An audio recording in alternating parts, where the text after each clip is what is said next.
Now all roads were running together to the east to meet the coming of war and the onset of the shadow. And even as Pippin stood at the great gate of the city and saw the Prince of Dol Amroth ride in with his banners, the king of Rohan came down out of the hills. All day far below them a leaping stream had run down from the high pass behind, cleaving its narrow way between pine-clad walls. And now through a stony gate it flowed out and passed into a wider vale. The riders followed it, and suddenly Harrowdale lay before them, loud with the noise of waters in the evening. There the white Snowborn, joined by the lesser stream, went rushing, fuming on the stones, down to Edoras and the green hills and the plains.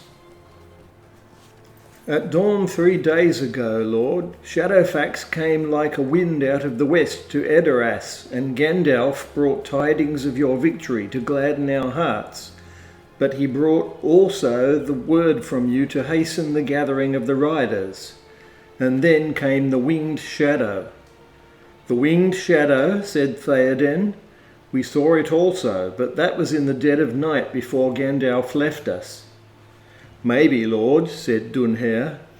Yet the same or another like it, a flying darkness in the shape of a monstrous bird, passed over Edoras that morning, and all men were shaken with fear, for it stooped upon Medjuseld, and as it came low, almost to the gable, there came a cry that stopped our hearts.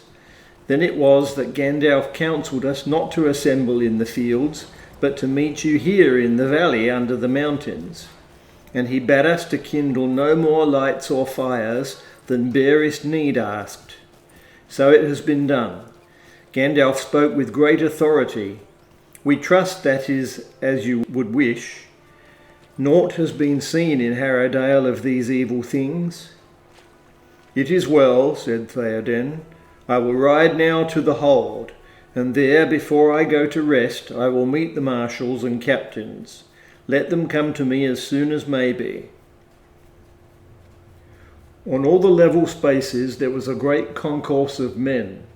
Some thronged to the roadside, hailing the king and the riders from the west with glad cries, but stretching away into the distance behind there were ordered rows of tents and booths and lines of picket horses, and great store of arms, and piled spears bristling like thickets of new-planted trees. Merry wondered how many riders there were. He could not guess their number in the gathering gloom, but it looked to him like a great army, many thousands strong. While he was peering from side to side, the king's party came up under the looming cliff on the eastern side of the valley, and there suddenly the path began to climb, and Merry looked up in amazement. He was on a road the like of which he had never seen before, a great work of men's hands in years beyond the reach of song. Upwards it wound, coiling like a snake, boring its way across the sheer slope of rock. Steep as a stair, it looped backwards and forwards as it climbed. Up it horses could walk, and wains could be slowly hauled, but no enemy could come that way except out of the air if it was defended from above. At each turn of the road there were great standing stones that had been carved in the likeness of men, huge and clumsy-limbed, squatting cross-legged with their stumpy arms folded on fat bellies. Some, in the wearing of the years, had lost all features, save the dark holes of their eyes that still stared sadly at the passers-by. The riders hardly glanced at them. The Pukul men, they called them, and heeded them little. No power or terror was left in them, but Merry gazed at them with wonder and a feeling almost of pity as they loomed up mournfully in the dusk.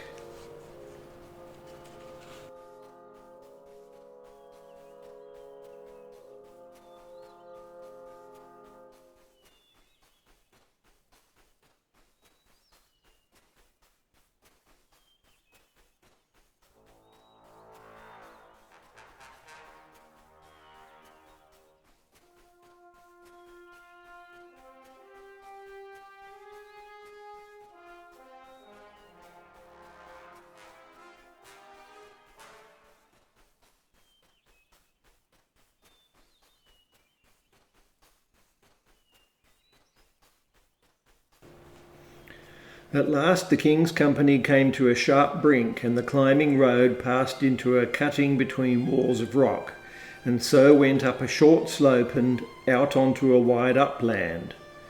The Ferian Feld, men called it, a green mountain field of grass and heath, high above the deep-delved courses of the Snowbourne, laid upon the lap of the great mountains behind.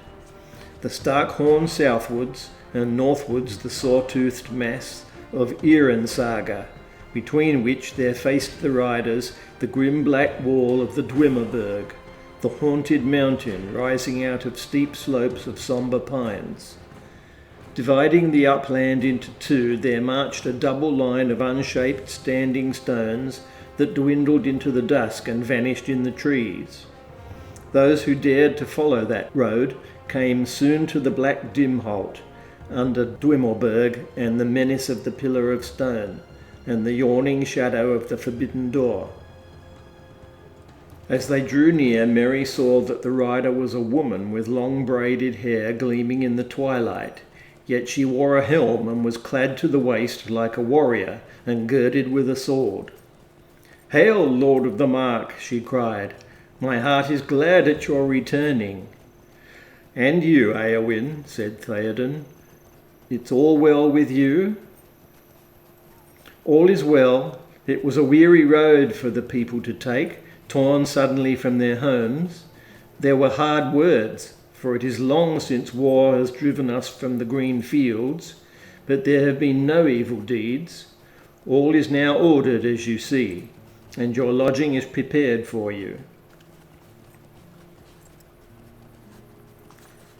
The rider sank on one knee and presented the arrow to Theoden. "Hail, Lord of the Rohirrim, friend of Gondor," he said. "Hirgon I am, errand rider of Denethor, who bring you this token of war. Gondor is in great need. Often the Rohirrim have aided us, but now the Lord Denethor asks for all your strength and all your speed, lest Gondor fall at last." "The red arrow," said Theoden, holding it as one who receives a summons long expected and yet dreadful when it comes. His hand trembled. "The red arrow has not been seen in the mark in all my years. Has it indeed come to that?"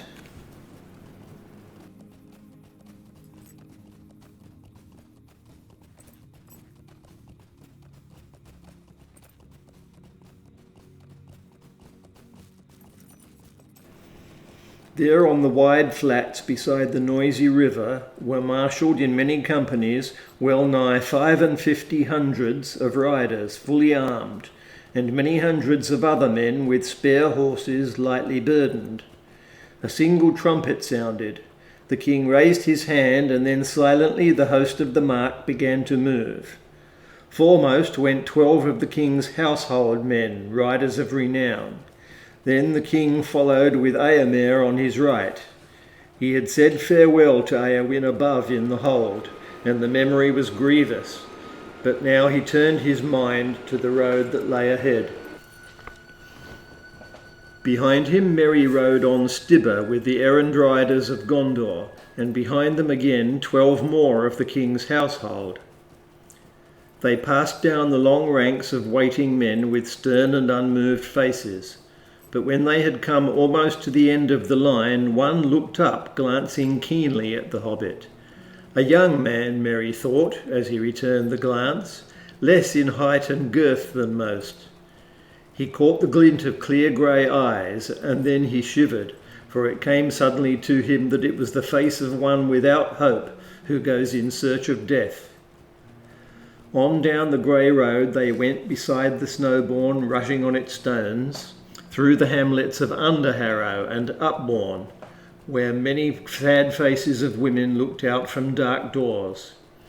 And so, without horn or harp or music of men's voices, the great ride into the east began, with which the songs of Rohan were busy for many long lives of men after.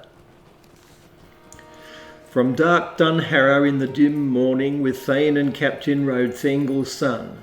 To Edoras he came, the ancient halls of the Mark Wardens mist enshrouded. Golden timbers were in gloom mantled. Farewell he bade to his free people, hearth and high seat and the hallowed places, where long he had feasted ere the light faded. Forth rode the king, fear behind him, fate before him. Fealty kept he, oaths he had taken, all fulfilled them. Forth rode Theoden. 5 nights and days east and onward rode the Eolingas, through fold and fen march and the Therian wood, 6,000 spears to Sun lending. Munberg the mighty under Mindaluin, Sea King's city in the south kingdom, foe beleaguered, fire encircled. Doom drove them on, darkness took them. Horse and horseman, hoofbeats afar, sank into silence, so the songs tell us.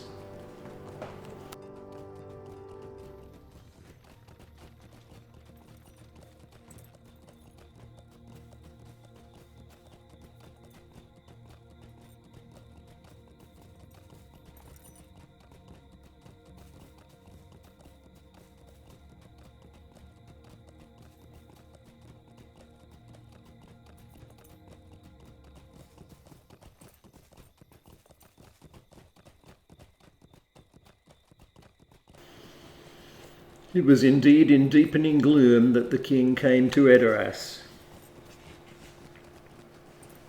Unnoticed, a rider came up and spoke softly in the hobbit's ear. "Where will wants not, a way opens, so we say," he whispered, "and so I have found myself." Merry looked up and saw that it was the young rider whom he had noticed in the morning. "You wish to go whither the Lord of the Mark goes, I see it in your face." "I do," said Merry. "Then you shall go with me," said the rider. "I will bear you before me, under my cloak, until we are far afield, and this darkness is yet darker. Such goodwill should not be denied. Say no more to any man, but come." "Thank you indeed," said Merry. "Thank you, sir, though I do not know your name." "Do you not?" said the rider softly. "Then call me Dernhelm." On into the shadow they rode.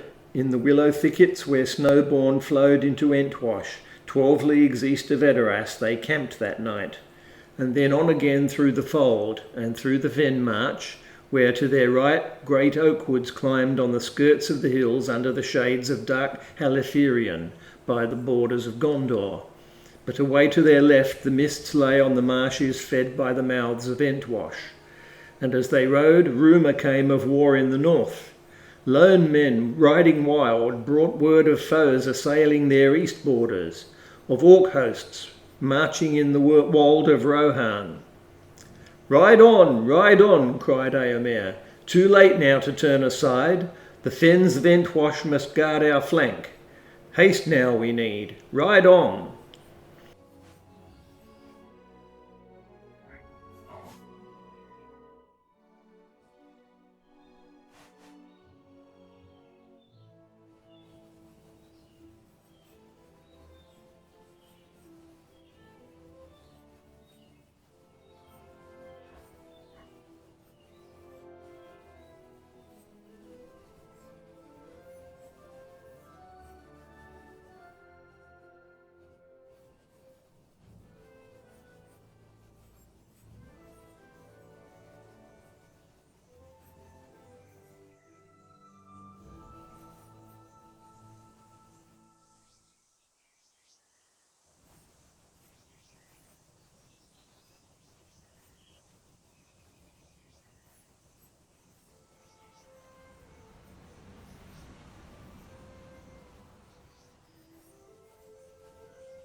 And so King Theoden departed from his own realm, and mile by mile the long road round away, and the beacon hills marched past. Calenhad, Minrimon, Eralas, Nardol. But their fires were quenched. All the lands were grey and still, and ever the shadow deepened before them, and hope waned in every heart.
About the 11th hour, released at last for a while from service, Pippin came out and went in search of food and drink to cheer his heavy heart and make his task of waiting more supportable. In the messes he met Beregond again.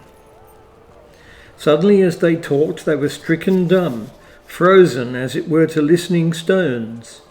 Pippin cowered down with his hands pressed to his ears, but Beregond, who had been looking out from the battlement as he spoke of Faramir, remained there stiffened, staring out with starting eyes. Pippin knew the shuddering cry that he had heard. It was the same that he had heard long ago in the Marish of the Shire, but now it was grown in power and hatred, piercing the heart with a poisonous despair. At last Beregond spoke with an effort. "They have come," he said. "Take courage and look. There are fell things below." Reluctantly Pippin climbed onto the seat and looked out over the wall. The Pelennor lay dim beneath him, fading away to the scarce-guessed line of the great river. But now, wheeling swiftly across it, like shadows of untimely night, he saw in the middle airs below him 5 bird-like forms. Osgiliath is lost, and its defenders flee across the plain. Can they reach the White City before the enemy overtakes them?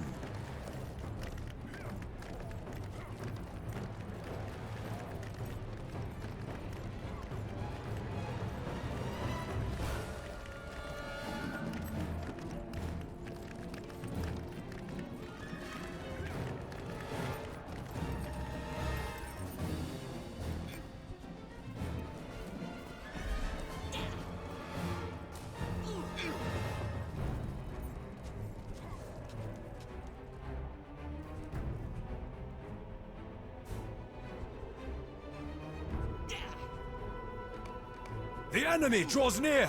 Fight!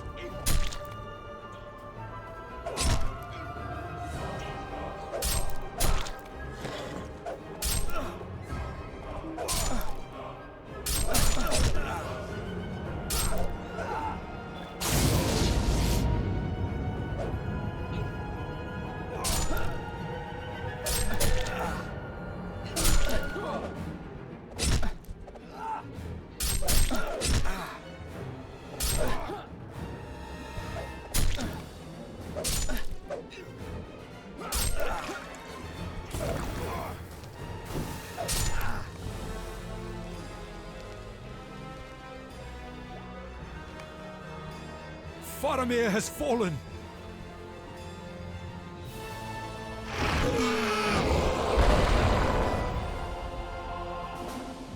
The White Rider!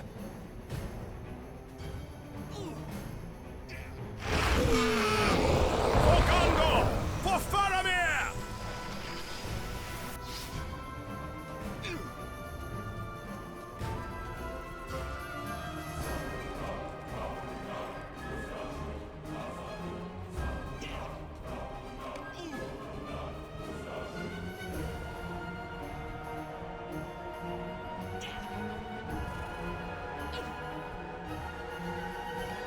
Ride for the city!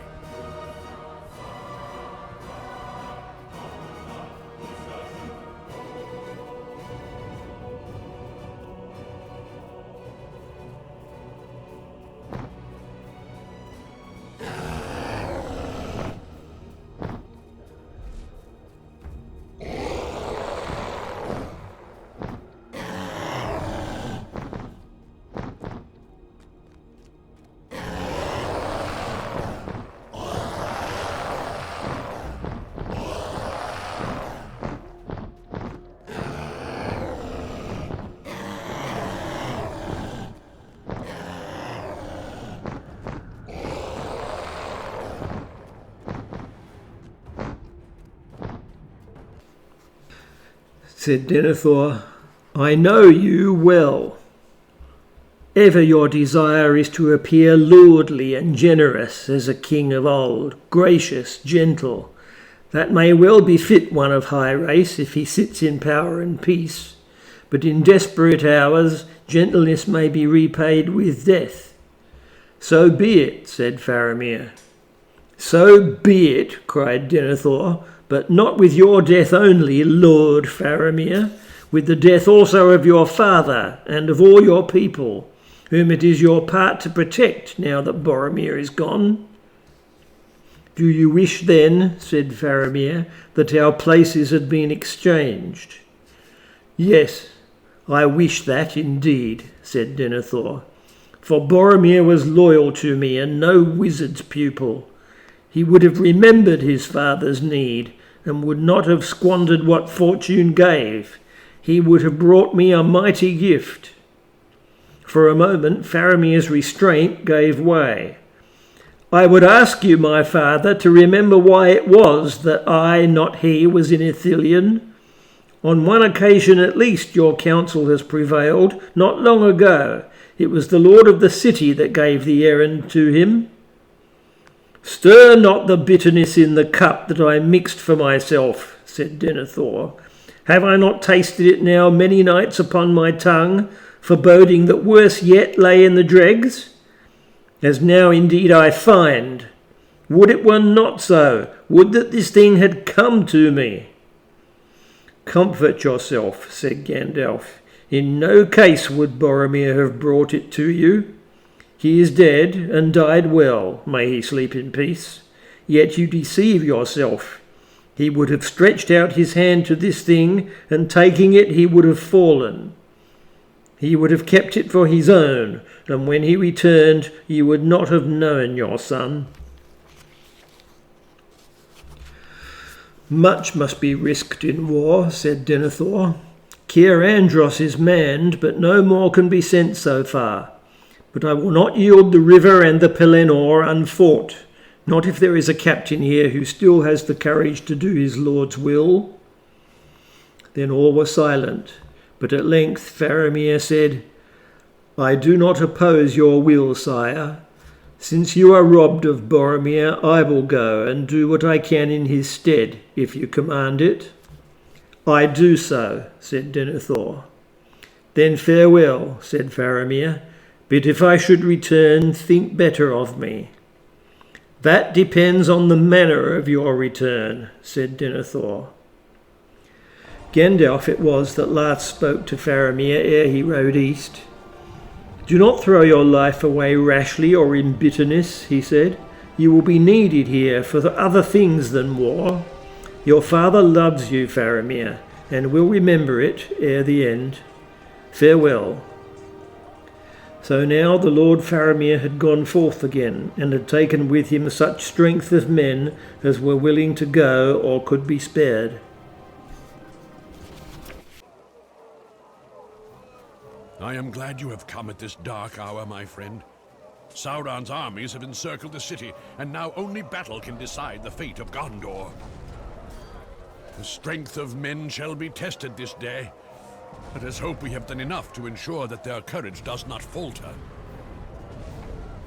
The Prince of Dol Amroth and the Lords of Gondor have gathered in the tower above. Come, we must meet them before the battle is joined. Now the main retreat was scarcely 2 furlongs distant. Out of the gloom, behind a small company of horsemen, galloped all that was left of the rear guard. Once again they turned at bay, facing the oncoming lines of fire. Then suddenly there was a tumult of fierce cries. Horsemen of the enemy swept up. The lines of fire became flowing torrents, file upon file of orcs bearing flames, and wild Southron men with red banners, shouting with harsh tongues, surging up, overtaking the retreat. Mithrandir, you have come just in time. Their forces wield all manner of weapons, and great towers of which I have never seen the like loom above them all. They do not march yet, but I see their ranks shifting restlessly. It cannot be long now. The enemy wields many weapons, but none greater than fear. You inspire hope even in the darkest of times, Mithrandir. The men of Gondor shall be honored to fight at your side. I shall stand beside you then, and keep your men from despair. The din of the enemy's armies grows louder still. We must move now.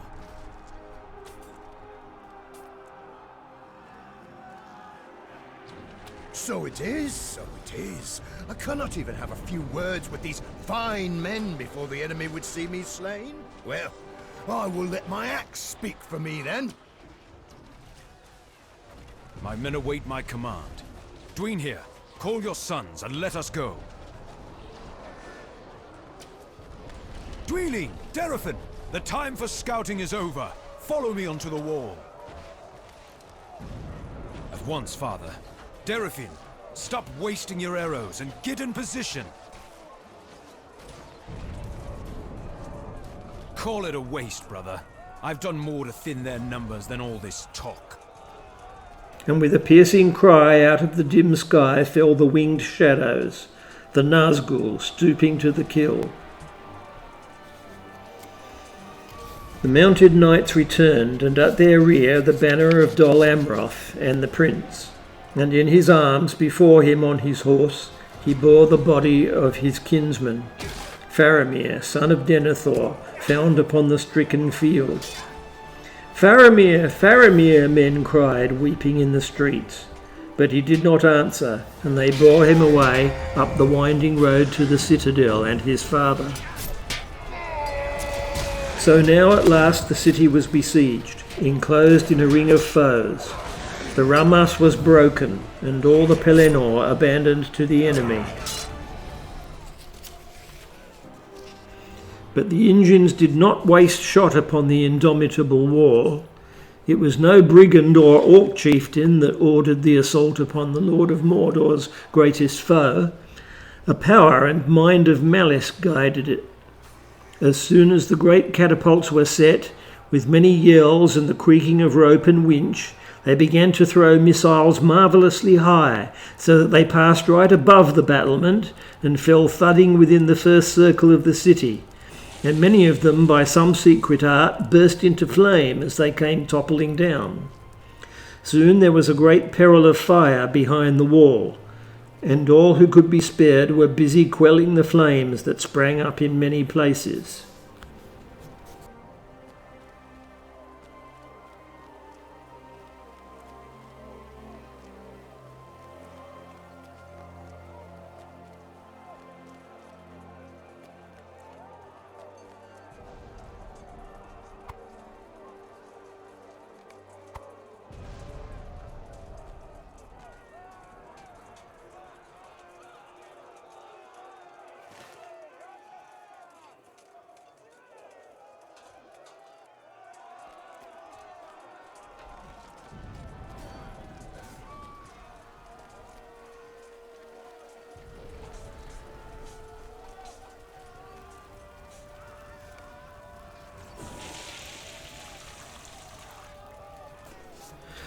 So it was that Gandalf took command of the last defence of the city of Gondor.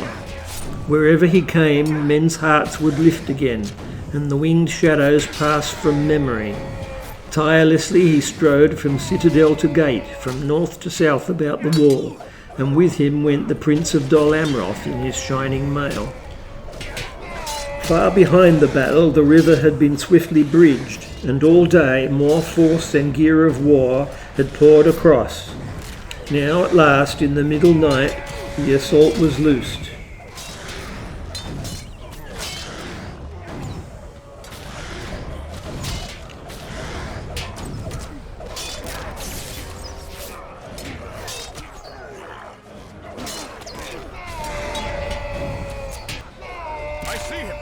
Southron that poisoned Faramir has climbed onto the wall. We must avenge him! The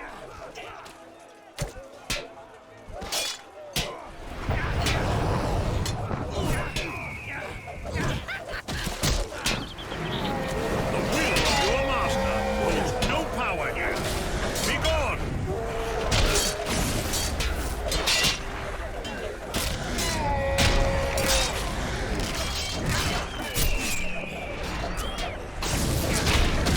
Then, perceiving that the valour of the city was already beaten down, the hidden captain put forth his strength.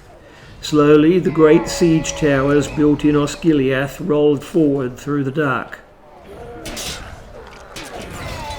Look to the fields! A siege tower of the enemy approaches!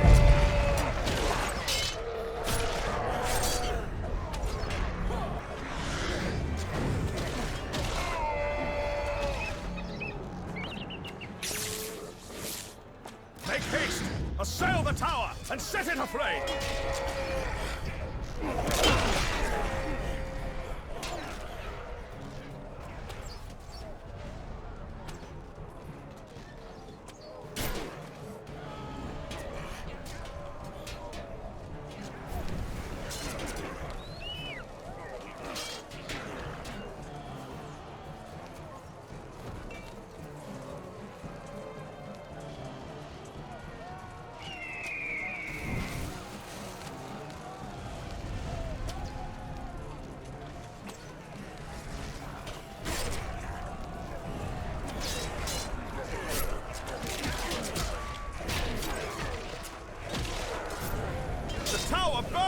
Escape to the wall before it collapses!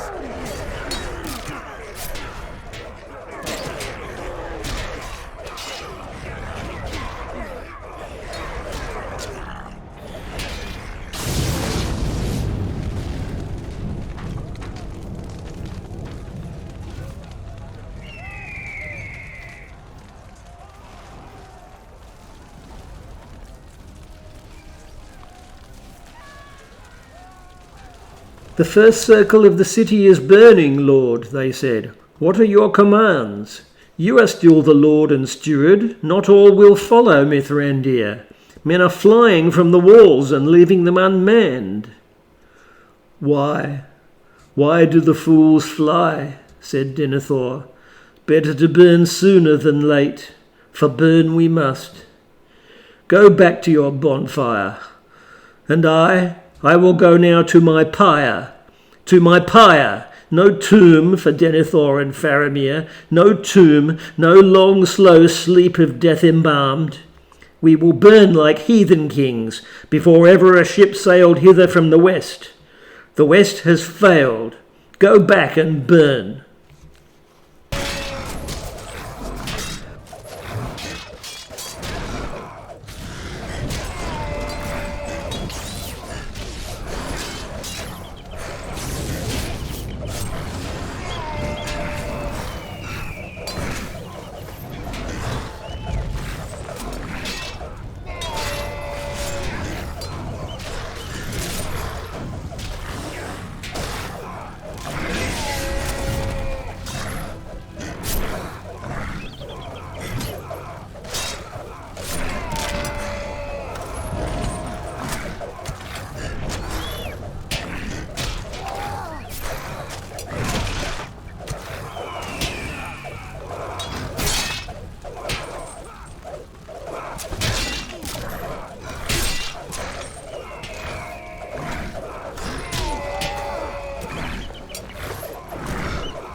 their attack.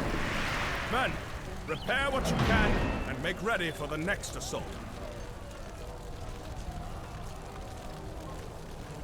I do not believe my eyes. Their numbers still grow, even after all we have slain. If they cannot master the wall, they will make for the great gate. No weapon or beast can penetrate the gate, me friend dear. It would be the enemy's greatest folly to send his forces against it. He sends no orc against it. Look beyond the flames towards Osgiliath. The great ram Grond has been repaired and makes for Minas Tirith. We must move to the gate at once and make our stand against the enemy.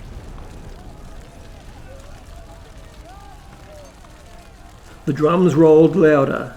Fires leapt up. Great engines crawled across the field, and in the midst was a huge ram, great as a forest tree 100 feet in length, swinging on mighty chains. Long had it been forging in the dark smithies of Mordor, and its hideous head, founded of black steel, was shaped in the likeness of a ravening wolf. On it spells of ruin lay.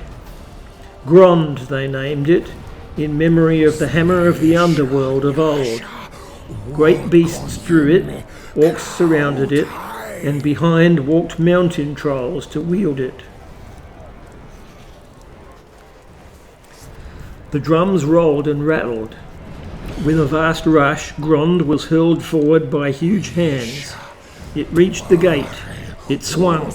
A deep boom rumbled through the city like thunder running in the clouds. But the doors of iron and posts of steel withstood the stroke. Then the black captain rose in his stirrups and cried aloud in a dreadful voice, speaking in some forgotten tongue words of power and terror to rend both heart and stone. Thrice he cried, thrice the great ram boomed, and suddenly upon the last stroke the gate of Gondor broke. As if stricken by some blasting spell, it burst asunder. There was a flash of searing lightning, and the doors tumbled in riven fragments to the ground. In rode the Lord of the Nazgul. A great black shape against the fires beyond he loomed up, grown to a vast menace of despair. In rode the Lord of the Nazgul under the archway that no enemy ever yet had passed, and all fled before his face. All save one. There waiting, silent and still, in the space before the gate, sat Gandalf upon Shadowfax. Shadowfax, who alone among the free horses of the earth endured the terror, unmoving, steadfast as a graven image in Rathdinan. "You cannot enter here," said Gandalf, and the huge shadow halted. "Go back to the abyss prepared for you. Go back, fall into the nothingness that awaits you and your master. Go!" The Black Rider flung back his hood, and behold, he had a kingly crown, and yet upon no head visible was it set. The red fires shone between it and the mantled shoulders, vast and dark. From a mouth unseen there came a deadly laughter. "Old fool," he said, "old fool, this is my hour. Do you not know death when you see it? Die now and curse in vain." And with that he lifted high his sword, and flames ran down the blade. Go back to the abyss. It awaits you and your master. Old fool, this is my hour. Can you not hear? Gandalf did not move, and in that very moment, away behind in some courtyard of the city, a cock crowed. Shrill and clear he crowed, recking nothing of wizardry or war, welcoming only the morning that in the sky far above the shadows of death was coming with the dawn. And as if in answer there came from far away another note. Horns, horns, horns. In dark Mindoluin's sides they dimly echoed, great horns of the north wildly blowing. Rohan had come at last.